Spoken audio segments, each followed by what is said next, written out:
Alright, hello, this is the Man in the Shack. This is video number 7, and I think today we're going to go ahead and get into the meat of this thing and start looking at, take a tour through 1982. And there are 13 guys, the original 13 fellas, well, 12 fellas and one lady that we're going to look at, and here's one of them, that's Short-Fuze. So I'm going to jump into the character pool. And we're just gonna go straight down the list. Now I've got the green shirts as I rearranged it in the last video. I've got the green shirts first, well, you know what? Let's look at the green shirt real quick, just to talk because there's only one of him, pardon. As I look at each guy, what I want to do is kind of think about I'm thinking about the person, and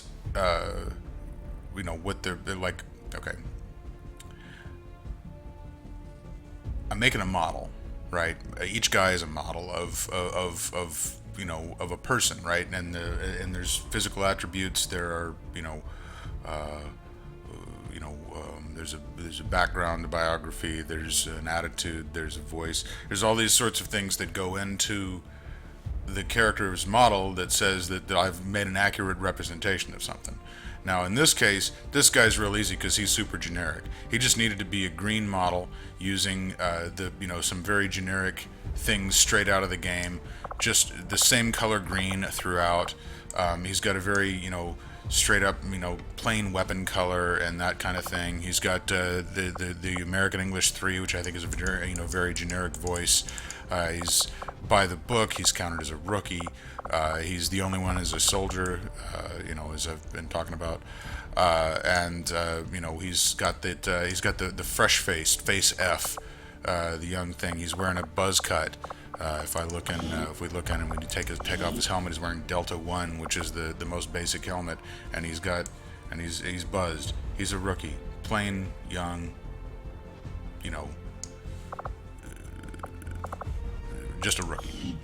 So that's him, but he looks pretty much like that green-shirted guy, the generic G.I. Joe fella, and so that's what he is. And John Q. Public, that sounded like a pretty good name. Of course, I just made that up. I didn't make up the name John Q. Public. That's an old cliched name, but that was what I had in mind. Is that could be anybody, and as such, I made a bio that made sense as well. From Anytown, USA, the soldier's ready to join the team and begin to craft a path towards destiny. Even becoming a rookie in this outfit is a challenge. This person has already demonstrated extraordinary will and determination just to get this far. In the end, does he have what it takes? It's within him. With your leadership, he will survive long enough and do well enough to earn his promotion to veteran, whereupon he will truly earn his place and become a real American hero. See, it's sort of a, playing with the fact that you're going to load from character pool and that he's going to disappear. He, the clone, will disappear and become just some other thing. So notice in this bio how the team, not G.I. Joe, right? This outfit, right? It's not, and also because this is, one of these guys is going to become Scarlett. Though it's always the male version of the character, I've toyed with the idea of having the correct number of each thing and just making this same rookie as a female. But in the end, that's getting a little cutesy, and not I don't know. That's going too far in this direction. I just wanted this part to be easy. I didn't want this part to be something that you have to think about. That's why they're all just clones. But because this is, representing a male and ultimately sometimes a female, I say this person instead of he. Of course, then I break that and say he. But I had the idea. It is, I'm like I said, this isn't something that I'm going to spend an enormous amount of time with because this is this piece of the whole this guy was an afterthought, really. I just needed a way to be able to reload the guys and not not come up with class things, because you can't control what the rookie's going to be. The rookie's going to go out, he's going to get a class, and that class is going to be random. And maybe I would really love it if the first four guys were Hawk and Rock and Roll and Scarlett, and or Hawk and Stalker and Snake Eyes and Scarlett. Really, those would be the first four that you would need. Ideally, right? Because you want those four of all of them. You want those four to level up the fastest, because Snake Eyes, you need to be the most badass. Scarlett is one of the leaders. Stalker is one of the leaders. Hawk is the leader. And so it would be great if those were the first four. Now, given that there are, I'm working with something along the lines of 15 classes, I don't want to. The idea that Hawk, who I have decided I think is one of the infantry troopers, there's an infantry class that's him, that the chances of that coming up are 4 and 15, and that's not gonna that's not going to go your way. So the chances of and then of course of having the chances of having a 4 of 15 times 4 of 15 times 4 of 15 times 4 of 15 is I'm not going to do the math, but the odds of you getting what you want are pretty slim. So you just get what you get. I've made it so, or I've made I've put it together such that it would work out that you would be able to get one of the guys from the first 13 is going to become, is going to be one of, there's only a couple of things that aren't represented in this first 13. And we'll go through them and you see what all this is. So let's, without further ado, Breaker, my first guy, the one that I've been showing you a bunch because he's the first guy on the list, just alphabetically. And he's, Breaker's been, well, Breaker's had a lot of lives. The original incarnation, the comic book incarnation, was dead. He was one of the ones that was killed during the original run, which was really sucks because he was always one of my favorites. The figure here, I've made him. In the comic he was often beardless. Here I've gone with the sort of the figure look, but he's got a pretty generic look to him, and just in general. All of these original soldiers kind of do. There's not much to them.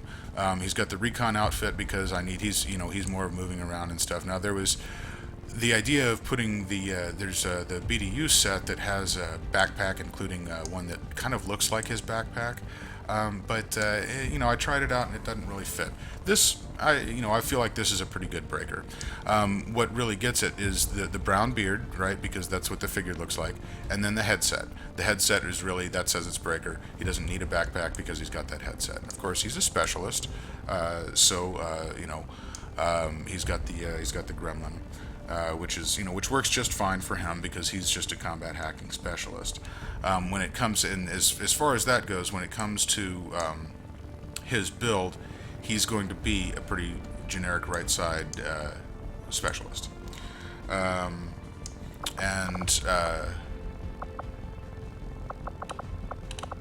keep him with a laid back attitude, just one of the English or American English voices.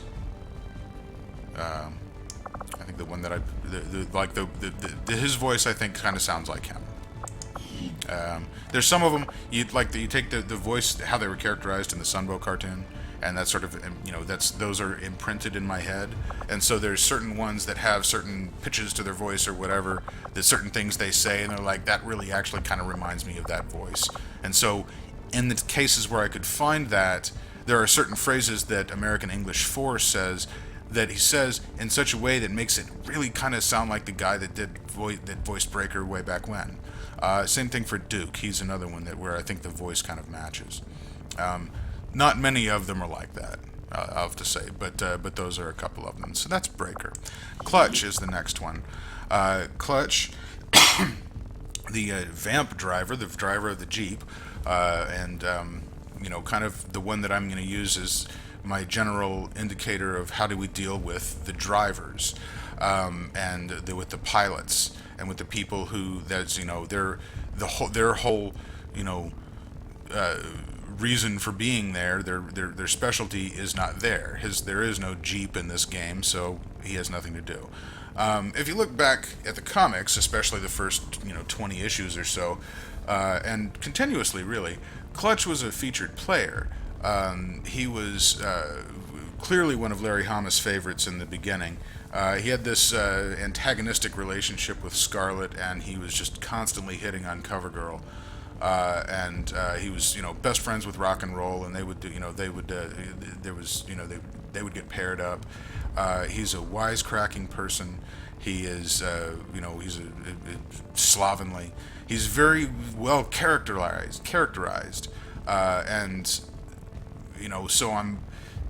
there's no way I'm gonna put this guy on the sidelines because I need him in there, being reckless. And so with that, I have, he's got the same fairly generic look to him. With these early guys, it's not, the uniform, it's like I just kind of needed him to have the olive drab. I didn't need to have, or I thought about making, there was the Vamp Mark II where he has the tan uniform, sort of a desert version of the same thing. But usually I'm going with the original versions here. And so Clutch, fairly generic. You know what though? Come to think of it, while I'm sitting here, I'm looking at this and I'm thinking, because there's those t-shirt arms. Yeah? These got added. I like that. With the gloves. How do you like that? I changed that on the fly. This is what Clutch is gonna look. That's so much better. Those those armor pieces, what are they? The pauldrons on a lot of these arms. They're okay, but yeah, that's more Clutch. I could put, I could go in and put a t-shirt on him, but I think that, a lot of times, even the guys that are wearing, just a lot of times in the book, they'll be wearing more just a kind of a BDU style. But here I like, I like having the bulletproof vest on him and stuff. So this armor is good. This is I think that's number 2 or number 2 torso. That's generally my favorite is number 2. So little touches on Clutch. The toothpick. I have that the I'm Too Fancy thing. I got that looking for cool hats, and there's nothing. That's all a bunch of ridiculous stuff. I don't even like the mod at all. But it's the only place where I could get a toothpick. I had a cigarette in his mouth for a long time, and I didn't like that. I don't want to, I figure, Clutch is chewing on a toothpick. He's not smoking. I don't want any of the Joes to be smokers because I think that they're not going to take the chance that they're going to they're going to be out in the bush or something and smell like smoke, right? So I think that they're going to generally keep themselves in check as far as that goes. And that's not to say that he's not going to sneak off quietly, every now and then. That's to say that inside the game, I don't want to have Clutch sitting there with I don't want to have one of my premier guys sitting there with a cigarette hanging out of his mouth. Not that there's anything against it. I smoked myself for 15 years and it's no cool. But these guys are supposed to be role models, etc. Right? So, the toothpick, though, I can really get behind that because that says that this guy, to a certain level, doesn't give a shit, and that's Clutch, right? The scrappy beard, the long hair, the happy-go-lucky attitude. He's one of the few happy-go-lucky guys, and that's and that on all that says this is Clutch. Now, as far as class goes, I've decided on Trooper with him. Because Trooper is the one that is the Trooper build has a good chance for the guy to be reckless and still survive.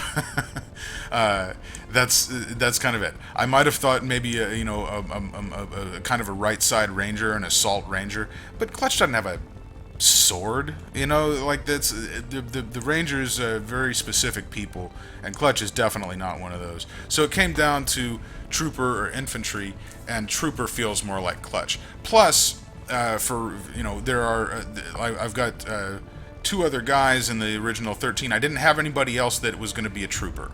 And so that's clutch. And I'm really happy with him. Flash is our next guy. Flash by the book Flash. Nerd Flash. Wish he was carrying his laser rifle already. Right? There should be, whenever we can get something that's the most beamy thing that you can think of, you put that in his hand and you pretend it's his laser rifle and then you go with it. In the meantime, sniper, right? But he's standing up. Okay, so with Flash, I like, I call him a sharpshooter. I can sort of flip back and forth. I'm trying to decide if Flash is a sharpshooter or if Flash is a lucubration's sniper, which is a more snipery version of the sharpshooter essentially. And because Flash is not a guy that I'm really want in there with the pistol a lot, right? He's not a gunslinger. He's not that type of gunslinger. He's I want him carefully standing somewhere, taking, not moving around a lot, taking a shot and doing that. So that's how I roll with him. I'm still working out what the best build is for him. As far as his outfit goes, I think this works. I think this works really well. As far as the original 13 guys, like I said, there's a genericness to them, right? Flash in particular has just this bright red all over his thing. Grand Slam had something similar, and I'll show you Grand Slam in a second, and you'll see how. But Flash and Grand Slam were almost the same. You had the helmet with the visor, with the clear visor on it. Yeah, and so with Flash, I've got the glasses on underneath. Let's take a look at his face real quick. Or actually, we'll do this, props, and we'll go in and we'll take off his helmet. There we go. There's Flash, and that looks pretty much like the figure. He's he's just kind of clean cut. This is he's a laser nerd. That's that's kind of where he's going to fall out with that. With him, I'm generally going to leave his helmet on because that's how I see Flash. But, okay, so let's change his attitude real quick so we can see. Alright. So, when he's laid back and you can see his torso, see, right, what you get is the bright red effect all over, right? You get you get green drab around the middle, and then bright red explosion in the middle, right? That says Flash. And even if you blur your eyes and look back at it and don't see this and don't know that this is Flash, and you look at it and know that this is one of the original 13s, you could sort of pick it out. So that's what that's how we can do that. So by the book, attitude-wise, he just seems like he would stand up straight because he would have the discipline to. Now next. Grunt. Now, Grunt intentionally looks very, very much like the Greenshirt. I changed his, basically the same Greenshirt, but I darkened up his color, and I changed his face. And I actually worked backwards. I took the model that I had for Grunt, and I made that into the Greenshirt. But Grunt is, I have made him infantry. Right, of course, right. He's the most infantryist of all infantry, right? Because that was his thing. He was in the team because he's just straight up awesome soldier. Look in his bio. Ohio. I didn't look at the other guys' bios. I should probably go back and look at those real quick. Familiar with See, look at this. In the early bios, it was very like generic. It was army stuff. It was like that we know about that he knows about guns. Here, this I've sort of changed this myself to add in, because in the comics, after a number of years, Grunt left. This is, as you see, I wrote this. Grunt left the field and pursued and received a degree in engineering. His natural ability and determination also allowed him to excel in this as well. Later on in the comics, he gets he's married to a woman who is also like who turns out to be also turns out to be a badass essentially. And there's you know he gets, for a guy who leaves the team, he gets a lot of play later in the comics, but he's awesome. So played as a straight frontline troop though. Not much to his costume. He's kind of the first one on the list. I wanted to, he's intentionally supposed to look the most generic. No patterns, no fancy anything. Plain helmet, that plain torso too. All of that stuff. I did give him the 5 o'clock shadow. I gave him the 5 o'clock shadow to further differentiate him from the Greenshirt, to say he's a little more experienced and he can do, he can do that if he wants to. So next is Grand Slam, or you know what? I'm gonna before I do that, I'm gonna run back and look at the bios real quick because I was looking at those. So again, familiar with all NATO and Warsaw. Communication gear is blah blah blah. Specialized education. These early ones, all he's got is like what the guns they know about, equipment they know about, what school they went to. Things that would probably actually be in an army guy's file card or file. It would actually be in something that like a commander would look at and think, try to make a decision about personnel based on, the information. A lot of times the file cards got more fanciful as things went on, and we look at it now and think these early ones are very, boring kind of, which they are, but at the same time they make a lot more sense.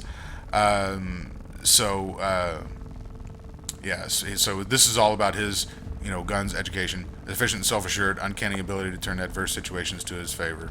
So that's Breakers. Clutch. Here we go. From New Jersey. One of the guys that I'd really like to have, that could have a distinctive accent, and I would like to find a better voice for him. A mechanic at Manny's Mean Machines, heavily involved in racing street machines prior to enlistment. Greases his hair with motor oil, rarely shaves, chews on the same toothpick for months. Clutch still calls women chicks. Of course, this was written in 1980, or 81, I guess. Let's see. Larry Hama had progressive views even then. Shouldn't call women chicks. Should call them broads. So, Grand Slam. Oh shit, I forgot Flash. Biography. From California.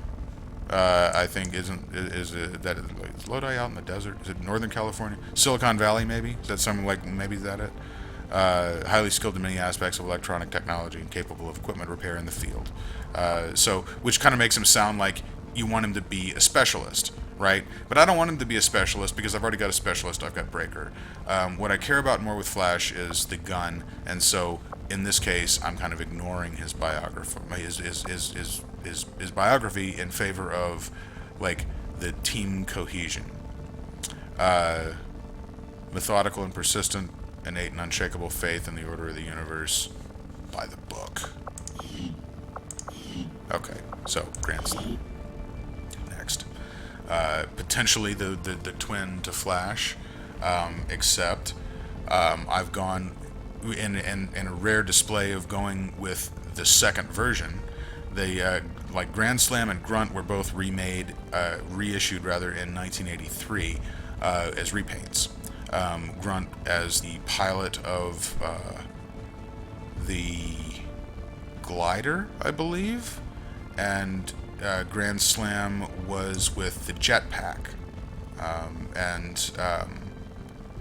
so this repaint of Grand Slam was black and silver, and in roughly the same configuration as Flash had been green and red, and Grand Slam himself had been largely green and red, same as Flash.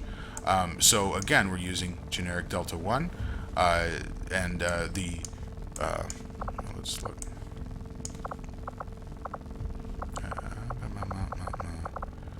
Attitude should be laid back there. This torso one with the open sort of armor, that's the one that looks the most like that chest, and there is not there's not a chrome looking silver, so I just kind of went with a medium gray. I think it's that one. Wonder. You know what? Maybe that's better. I think it's that one. Yeah, that's a little more. That's a little more contrast. I've got the secondary armor color is just as dark as I can get it, and then that's a little closer to something chrome than that medium gray, and then the weapon color also black. So the other thing I just noticed is that I have him as ranger, but he should actually be scout, like that. The scout has a sword strike but doesn't show the sword on the model. Grand Slam should not show the sword on the model because what he has is a baseball bat. This pistol will get traded out. The scout is capable of carrying either the pistol or the sword, and the baseball bat can be a replacement for the sword. In Grand Slam's case, I'm using the baseball bat. He's the one and only character I'm doing that with. Which you might sit there and say, but wait a minute, isn't Hardball many years later, isn't Hardball an actual baseball player? Shouldn't he have the baseball bat? To which I would reply, no, because Hardball, first of all, has to be carrying the grenade launcher, and second of all, that dude was a pitcher. He doesn't need to be carrying a bat. So Grand Slam, however, well, with a name like that, I hope the hell that he's carrying a bat, or that he's a batter and not a pitcher. If his name is Grand Slam, because if he was a pitcher, that wouldn't speak too well of his ability. But Grand Slam sounds like he would be carrying a bat and he would knock the shit out of somebody, and so that's what I do. So that's why he's a scout, yeah. And by the way, I have all these guys set as can appear as soldier right now because I had restarted the game, and they all reappeared because there is no reserve. So let's look at his biography. Chippewa Falls, Wisconsin, artillery, electronics engineer, because he originally manned the HAL, the heavy artillery laser, and that didn't seem like it got too much use. And so what happened is he got retasked, and then he got forgotten, and that's pretty much how his whole thing went. But artillery, 155 millimeter battery, graduated special weapons school, top of class, specialized education. So he's artillery guy, and soft-spoken and calm, just a bit shy, intelligent, loves to read escapist fantasies, science fiction, and comic books. Oh, isn't that nice? So I, again, ignored his file card information in favor of, one, I needed a scout in this original 13 because a scout was bound to come up. In fact, when I started playtesting and stuff, the scout came up immediately, and I was like, well, what the hell am I going to do? And then I started looking into it and realized, oh, well, okay, he's got to be, so I want to have one guy for one guy available for each one of them. So that's Grand Slam. Next, Hawk, who I put off doing for a long time because I kept thinking maybe a bomber jacket will come out, but it's going to be forever. So I've gone with Hawk's original look, a guy that I am using the BDUs, one of the only guys I'm using the BDUs on. It's a great model. You can see the texture looks a little funny next to the thing. There's there's parts of it. The shading is a little it's not quite there. You get that separation there isn't all that great, but Hawk, this is not the repainted Hawk with the dark hair. As portrayed in the in the cartoon series later on, or in the later part of the cartoon series, and of course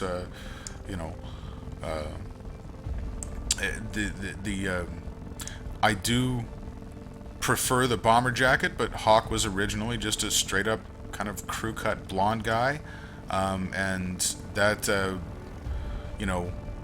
I want him to have a generic army guy look because he should, of all of them, should be the most regular army. Face A, American English 1. He's on laid back, but he should actually be by the book. and his weapon color is set but very close to the generic one. Right, this is all on purpose because I want him to be as infantry, or I want him to be as generic as possible. His soldier class, I had him set as trooper. He should actually be infantry. And of course, setting the class in the character pool doesn't actually mean shit, other than I can make him look a certain way. Right, he would have the default gear that would be spec'd out for the guy that would be, for like as he would be. I put him in the game. If I put him in there as a rookie, even though I say he's infantry here, he would come out as whatever whatever 1 out of 15 chance there is. So that's how Hawk goes. Let's look at his bio.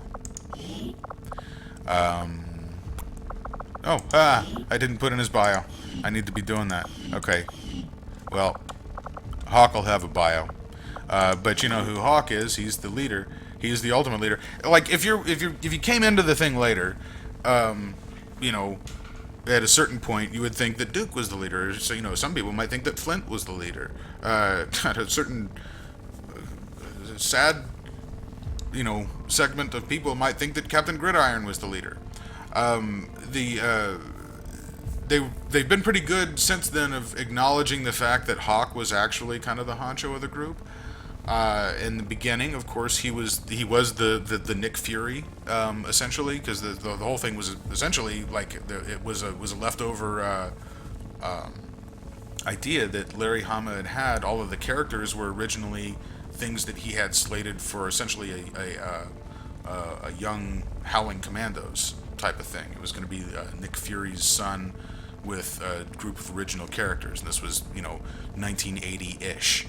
And then when they came to him and they gave him this gig, the Hasbro gig, and then he had sort of retasked those characters that he had stocked up. So especially this original 13, these guys were originally basically a new version of the Howling Commandos, and Hawk in particular would have aspects of what would be thought of as now as the classic Nick Fury, not the Samuel Jackson incarnation. Which I, adore, but the old hardline World War II soldier, ass kicking, straight up dude, and that's Hawk. So he's so badass, he's not even wearing armor and stuff. And when it comes down to his infantry build, I'm going to keep him kind of I think he's going to be the regular infantry, because I need him to be, he should be the paragon of soldiers, ultimately. That's how he should feel at the end of the game. When everybody's there, it's like Hawk is the most straight-laced by the book. So, let's go from one end of that to another end, to another one of the ends. He's definitely not needed by the book. That's a laid-back individual, is rock and roll. And he was probably my personal favorite character when I was a little kid. He was the first G.I. Joe I grabbed. I knew, when I heard their names, the name alone sold me. Because when it first came out, all you had was, before anybody knew what G.I. Joes were. I mean, there was, everybody knew there was the old, the 12-inch dolls and so forth. But in 1982, when these things came out, you can go to YouTube and you can look at the old commercials and stuff, and they say is their names and stuff, and Machine Gunner, rock and roll, and was this guy's name. And I liked the sound of Machine Gunner, but I really liked the sound of rock and roll, because this was the early '80s, and it was I was still pretty young. I was 8 years old, but I sure loved the hell out of Van Halen at 8 years old. So rock and roll, I was like, that's my guy, and I got him first, and I was glad I did. And he was and he was there. He had the gray suit. And the camouflage I've kind of added on there to kind of break it up, because because he should have bullets all over this thing, right? He should have bandoliers of bullets on here, but they didn't. And so I wanted to have this torso 3, which has this big open area in the front. I needed it to be a little bit busier, right? I needed him to not have the same torso too as everybody else, but I wanted it to be a little bit busier, so I put the camo on there. But I didn't want the camo on the pants because that was too much. So he's got pants that don't have camo. This part does. With him, I don't mind the pauldrons so much. Rock and Roll is, he and Clutch are a good pair because they're both a little, not soldiery in the sense that they're, those are the guys that'll screw around a little bit. But Rock and Roll is a little more so than Clutch, a little more soldiery than Clutch. So here, I'm gonna stick with these arms and stuff. Even though, I was complaining about the pauldrons and stuff. With him, I'll go with it. With the soldier class, he should actually be this gunner, which removes the grenade launcher. I think the name of this class is Heavy Gunner. And what this is and there's another one that splits up the grenade launcher and the Grenadier and Gunner. But the one I'm using is called Heavy Gunner. The idea is I don't want him to have a grenade launcher. He's not a Grenadier. That's not his job. He is a gunner. He's a machine gunner. Furthermore, there's a couple of different sort of cosmetic mods for the cannon. They can make it look more. There's an LMG mod that looks really cool, and I think that works great for Rock and Roll. And I actually used that on him in the game. You can't load those things in the character pool, so he's just going to have the same cannon that's always there. God,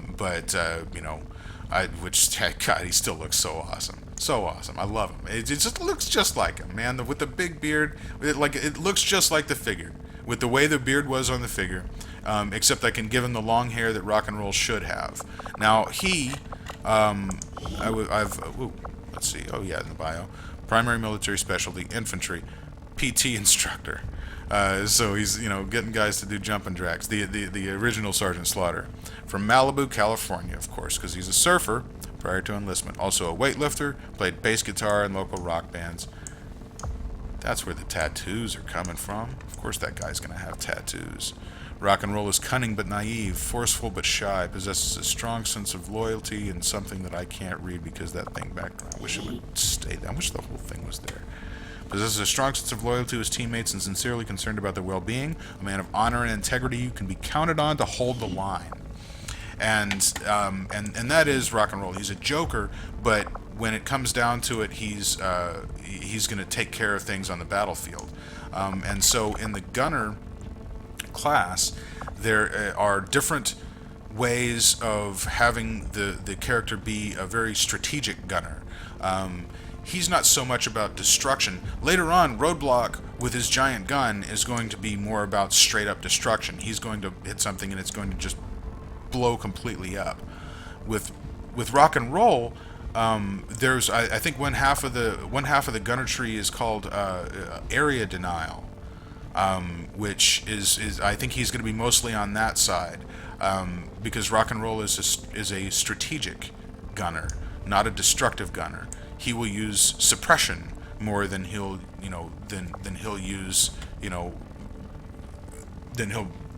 like fire directly at something. And so that's how I want him to play.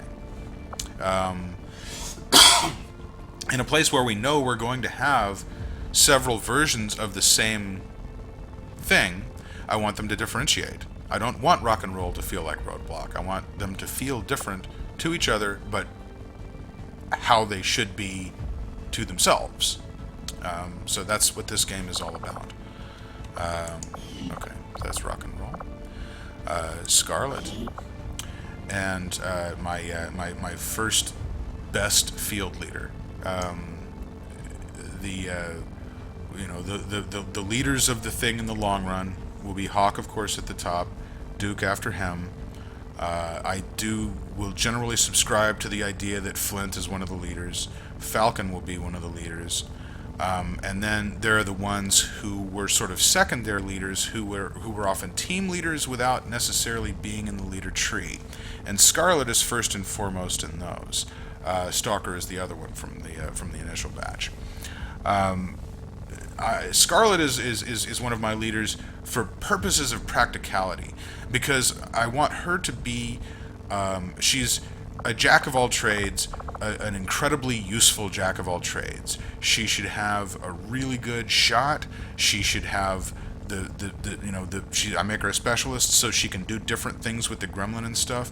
I don't make her left side or right side. She's actually mixed when it comes to this. When it comes to the specialist tree, I don't give her field medic, but I give her revival protocol, for example. Because and I don't give her field medic because I want her to have haywire, right? So she's got it's still evolving, but there's kind of a specific build that I want to get to her. I could be persuaded that there's another class that she could fit into. There's recently been a gorilla class which looks like it has the same sort of lots of options type of thing, and I might explore that with her, because she should be defensive to a certain extent. She should be able to buff others. She should be able to have unique options on the battlefield. She should be able to ideally she should be able to get in close. She's a hand-to-hand combat specialist if we look at her biography. See, this is how badass she is. Intelligence, that's all they'll give you even. Secondary military, they won't even say what it is. And of course she's from Atlanta because she's Scarlett O'Hara. Scarlett's father and 3 brothers, martial arts instructors, began her training at 9, first black belt at age 15. Confident and resilient, remarkable that a person so deadly can retain a sense of humor.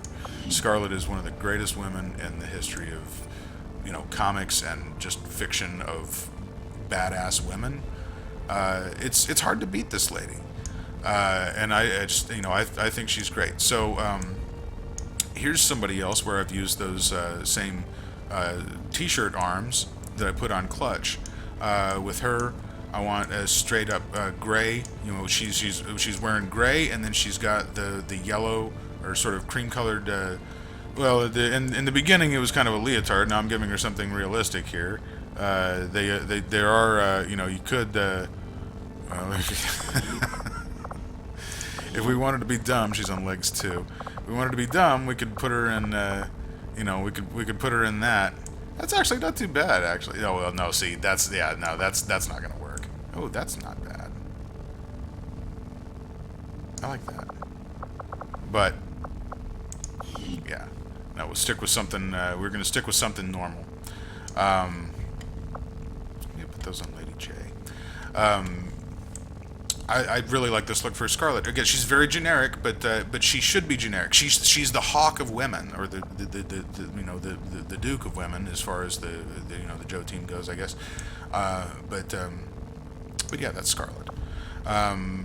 Improvements on her. I'd like to be able to have a class or have some ability somewhere that she's able to get, which would simulate hand-to-hand combat in the sense that I'd like to. There's a beatdown mod that I do use, something that would maybe give her an enhancement that enhances that a lot for her and only her, or somebody like Quick Kick, people who are in fact hand-to-hand specialists. They should have something that does that. I don't want her to have a sword, but I want her to get in there and just kick some fucker in the teeth, because that's the kind of thing that she's great at. In lieu of that, I play her as a versatile and careful and smart commander. In the leader tree, she'll be one of the ones that get her when I use the leader pack, the leader mod, and she gets to be one of those. Next, Short-Fuze, one of the least used guys ever, and one of my favorite in here. I was able to, when I was first doing this, I started playing around with different things, and I was like, what? There's almost nothing interesting about Short-Fuze in the canon, because he was just never got used at the beginning, and then he was forgotten immediately, and there was just nothing to him. So what I did is I gave him this receding hairline because he's kind of a nerdy dude, and that's kind of makes him look like a scientist a little bit. I mean, I don't know. I think it's a good look on him, and that's the same with the glasses, right? So the glasses make him a nerd. I wear glasses. Okay, I'm not making fun of nerds, but it's like the glasses make him a nerd. And then he's got that same sort of regular costume, but I gave him this hex pattern. And I'm not really giving patterns to people, but Short-Fuze is military family, abstract mathematics, and can plot artillery, azimuths, and triangulations in his head. And that's what impressed me. I like that. He's a math nerd. So the hex pattern, logical and sensitive, tendency to blow his stack, hence the nickname Short-Fuze. So, you're sitting there thinking, why would I make a guy twitchy? Well, that's why. He's got a tendency to blow his stack. And so, now, sitting here looking at him, he's interesting. Like this guy who was like, when you're picking out your G.I. Joes from the box to like who's gonna go on this mission, the last guy you're looking at is Short-Fuze going, Jesus. He had the helmet. See, I could do the same thing I did with Flash. Not there. Let's go into props. Helmet. Delta 4 is what we're looking for. Where are you? Delta, come on. You get us, There it is. Delta 4. No, Delta 2. Delta 2. So Delta 2 is the one that would be his. That's the one that makes sense for him. But when you do that, I think it loses something. I like it more like this. I think he's a lot more interesting. Class-wise, there's this soldier class called Engineer. And I guess it's confusing because it's not the engineer that's in the that's in the base, but it's a combat engineer is the idea. Except there's another class that's also called combat engineer, but this one is just engineer. And this is the other side of the heavy gunner thing, where we take the cannon away from the grenadier. And in this case, they give him a shotgun, which to me that makes sense. You've got either long range or short range, right? And what Short-Fuze is, he's an artillery guy. He had a mortar. That was his job. He was the mortar soldier. And so, well, the grenade launcher is absolutely what he should have, but he shouldn't have the fucking cannon. He's not also a heavy machine gunner. I want him so what I want to play with Short-Fuze is kind of keep him, mid-range to back, able to lob things and hit with the grenade launcher and be very strategic with that. I'll give him every upgrade I can for his grenade launcher, and I will do everything. And I will give him no upgrades to the things that would get him in close to the action and stuff. I'm going to tool him up so he stays at the back. And is able to, strategically take out places on the battlefield, because that's what a mortar soldier should do. The shotgun is just in case. So that's the idea. Now in the early game, that's a little bit harder. In the early game, you're just kind of scrambling, and you have to take every advantage you get. So I played a mission with Short-Fuze, and which I just loved using him. But I also had him, really kind of get up close a couple of times and just kind of run in. We'll see. So that's Short-Fuze. Engineer. It makes perfect sense for him. Perfect sense. Snake Eyes. I didn't even have him in for a long time. I wasn't even going to touch him until there was a balaclava that could be, until I could get this configuration on the head. I wasn't even going to touch him. Other than that, he's actually fairly generic. He's got the same old legs. He's got the short-sleeved arms, and I use these short-sleeved arms because there's this tattoo. Oh man, I wish there was a better tattoo. I really wish there was it's the 63rd hexagram of the I Ching. And I believe it's fire and water is its interpretation. Already fording is what it's called, or basically it indicates in progress, which is really very cool. There's so much backstory with Snake Eyes and the Arashikage clan and everything that goes into it. That's just it's so cool. But Unfortunately, there's not a tattoo set that is the hexagrams of the I Ching. So I had to have one that sort of approximated, and there's this one that's called, I think it's called digital, or no, it's a barcode is what this is called. I'm sorry, barcode. And there's actually a piece that's on his upper arm as well. But if you put the short sleeves on him, then you can see a red square on his right forearm, which, and that's, is right now that's the best we can do. So, but he's got the, oh yeah, so his face. Let's go in here and we'll take off his balaclava, and you can see that I have put as much scarring on him as there's. This is like the most scar to simulate his. He's not nearly burned enough. He should be, like Snake Eyes should actually be completely, unrecognizably burned. Like they showed him a couple of times, once or twice in the comics without his mask on, and they gave him plastic surgery at one time to make it not quite as bad. And after that, you could, the original idea, it was supposed to, and the actual reveal happened sometime in the '60s. I don't remember, and the '60s, 60 something, like issue 60 something or other. And I was very disappointed in what they finally did. I think they just couldn't get away with very much in the late '80s as far as like how horrifying they could make his face, and so they just kind of did the best they could. But he should really, like, he's supposed to be like horrifyingly burned. But he is just under that he is just a regular old blonde man. I gave him that that middle receding hair. I gave him the sideburns because he's sort of a classical guy, right? He's a lot of these guys. With the timeline, we kind of have to, forget about the fact that that it's like, that this is, taking place in the 2030s or whatever it is. But the backstory of these guys begins in Vietnam, during the Vietnam War, in like 1970 or something, and it's we just sort of have to roll with both parts of that. I mean, technically these guys are, in the comic book continuity, these guys are still around doing stuff in 2016, but there's no they're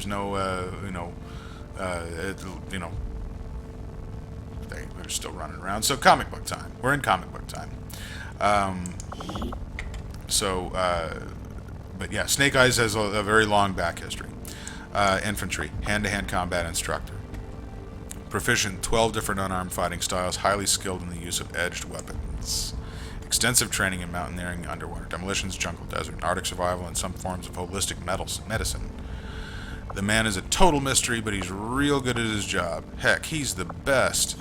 That's what it said on his file card in 1982. I didn't know what to make of Snake Eyes in 1982 either. And of course, the mute voice pack is necessary for him. That was, his defining characteristic. He doesn't speak. So, class-wise, class-wise, he's a ranger. He is my favoriteest ranger. There's all kinds of skills in that tree that work great to make it feel like him. I don't give him a shotgun. I give him the submachine gun. I think I talked about this before. He gets a submachine gun and he gets a katana, both of which give him an extra movement point. So with those, a ranger starts to feel very much like a ninja, and so that's how he rolls. Of course, I get him in there as quickly as possible and have him do as many missions as I can to get him leveled up as quick as I can, because he needs to be. The idea is in the mid game, and when you've got a few really badass guys, I want him to be one of those few really badass guys. So Stalker is next. Snake Eyes' oldest friend, and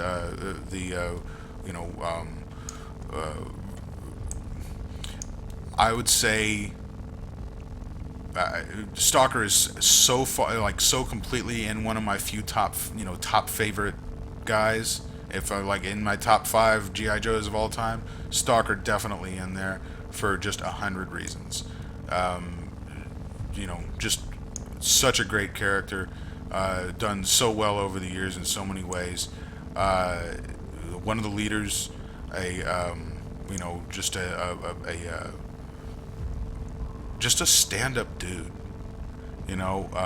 Whenever there were times people would shoot their mouth off about different things or whatever. Stalker would be the one to kind of set them straight. And you're like, no, look, this is how this is how things are, and this is how we do, what we do, and you act the way you should.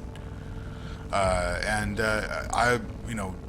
like that, I think that I admire him as a fictional person, I suppose.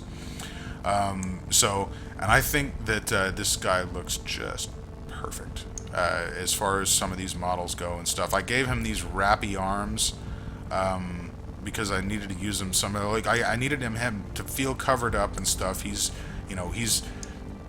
crouched down in the woods, and you're never even going to see him. That's why he's a rogue. He's the perfect rogue. You never even see him until it's too late. The other thing about him, secondary military specialty, medic. So I give him the med kit. Of the original 13 guys, there's not a medic. There's nobody I'm ever going to field that's actually a medic, because I'm not going to field Doc and I'm not going to field Lifeline, because I'm not going to have those guys kill people. So I have to, in the field, honestly, I don't use med kit all that much. I mean, I guess I do sometimes, but I give it to him.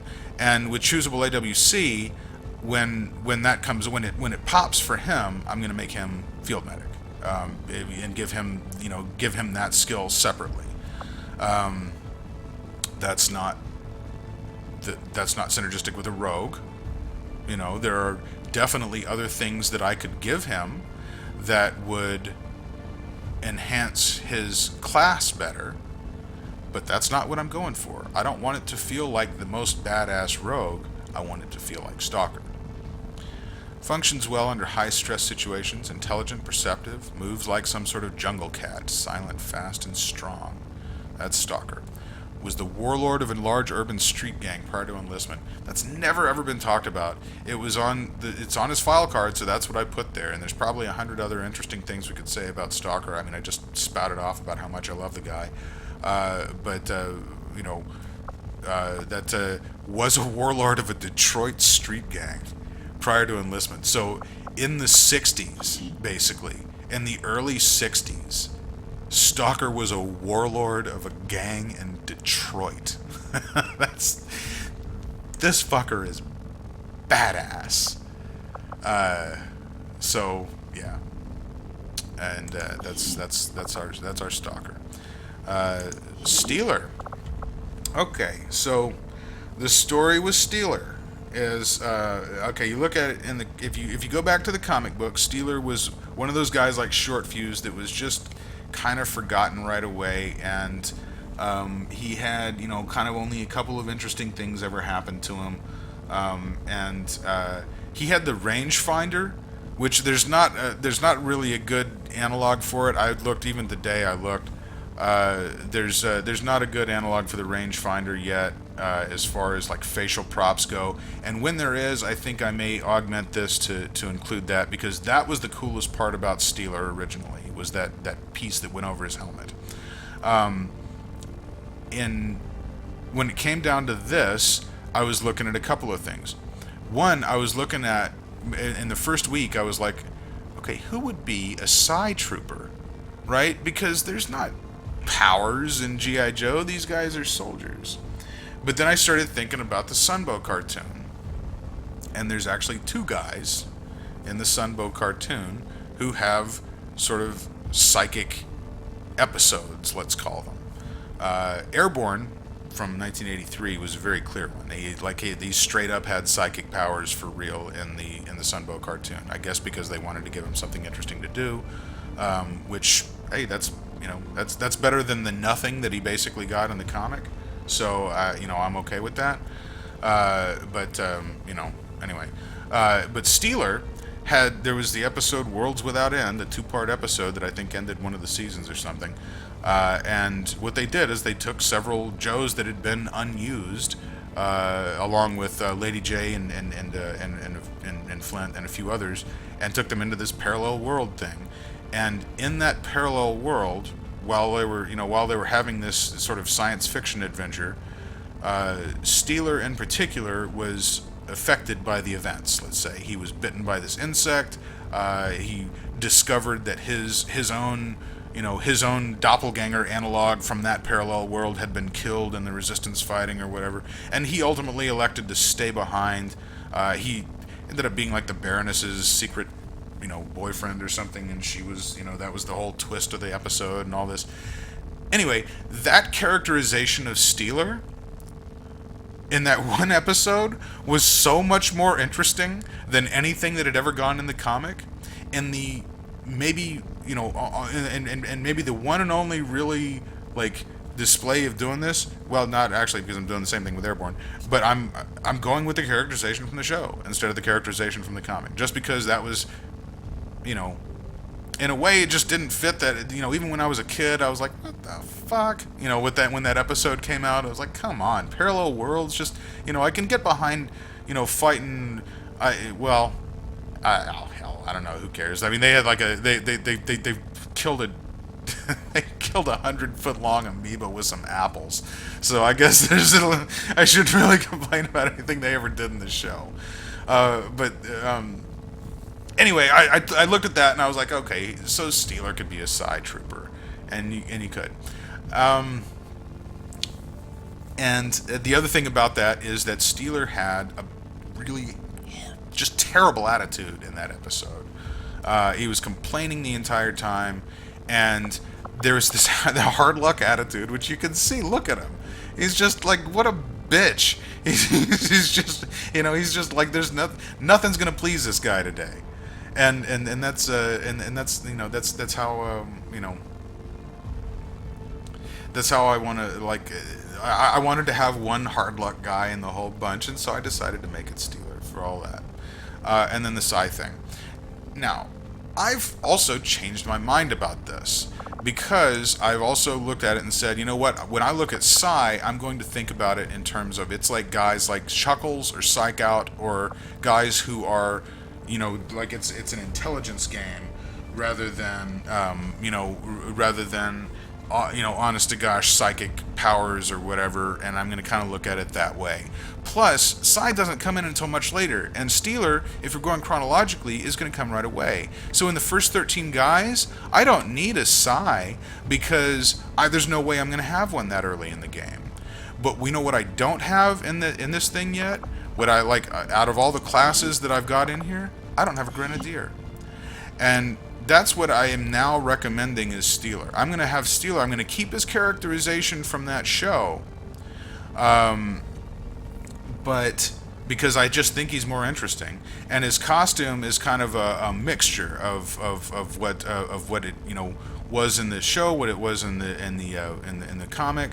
It was, it's fluid a little bit. Like I said, Steeler's not had a lot of characterization, so I gave him. I think this green and brown. I think that looks really good. It makes him stand apart from the other guys. In addition to that, so now looking at Grenadier, I was talking about how a guy like Short-Fuze, he shouldn't be carrying a cannon, and a guy like Rock and Roll, he shouldn't be carrying a grenade launcher. Steeler, though, Steeler should be driving a fucking tank. He should be driving the Mobat. This guy should be armored to the gills, and he should have every option possible for knocking the living shit out of something. And so that's why as I've thought about this more and more, and as more classes have come online, and we can sort of specialize people and take this, what I consider to be OP, off, right? Because somebody who has both a cannon and a grenade launcher is just capable of too much destruction after a while. And I want that person to really feel like they stand apart. What would make this guy stand apart? What if he had a goddamn tank, right? And so I've decided that the Grenadiers are people like Steeler, or Covergirl, or Thunder, or Frostbite, who have a vehicle that's loaded down with missiles and and guns and just bristling with armor and things that'll fucking kill you, and that's what Stealer should be. This Grenadier Ness simulates his tank, and when we get to CoverGirl, she'll be the same way, and that's how Stealer is now. Hard luck. 5 o'clock Shadow. He's bad attitude. He's not even gonna bother to shave. Hair. He's not gonna bother to keep his hair cut because he's just pissed. Character info. Armor, artillery, transport. Blue-collar, middle-class background. Put himself through college on an ROTC scholarship and works as a heavy equipment operator. There's our same old familiar with all NATO and Warsaw Pact AFVs, but in this case, AFVs?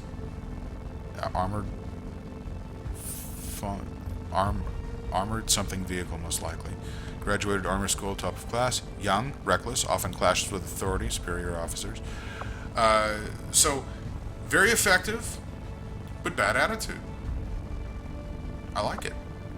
Like Short-Fuze, this man is now characterized when he didn't really have so much before, but it's consistent with it's consistent with the facts. It's consistent with history and with what we know about him. So, finally, we've come to the end of our 1982 tour with another one of my favorite guys, Zap, who is, in this case, changed to a Rocketeer. The Rocketeer, it's still showing his grenade launcher because, people can make mods to make it act like a rocket, but to make it look like a rocket, well, that's going to take some doing. So, at some point, I'm sure that there will be a mod where somebody's got something that looks like a bazooka, and then I'm going to put that on there. But for now, he's got the equipment like, where he can do destruction, but it acts like a rocket and not like a grenade. So I don't want him lobbing things. I don't want him to lob a rocket. I used him in a mission as a Rocketeer, and it was great. He took 2 shots, completely missed. Because I didn't understand the dynamics of rockets. It didn't dawn on me that not only does the thing have to explode, it actually has to hit something before it's going to do damage. And so I was looking at it like it was going to be the area effect, like a grenade, and didn't. Now, so what that means is that we have to play Zap in a different strategic way than we would somebody like Short-Fuze. We have 2 guys using what is in the game might be the same equipment for all intents and purposes, but they act differently. So Zap, model-wise, again, we're using the same generic configuration pretty much. These padded arms are great because they give this color all up and down the arm, and they make it's just like for a guy who's like this, like Zap, an armored dude. It makes it feel, it just makes it feel thicker. And again, this big open torso 3, that I really like. And face-wise, well, thank goodness, look at this. We get a Latino. I love these Latino faces. They're great. But there's hardly any chances to use them because it's just what is it? Joe so white? I suppose that's how you would say it. But not Zap. Here we got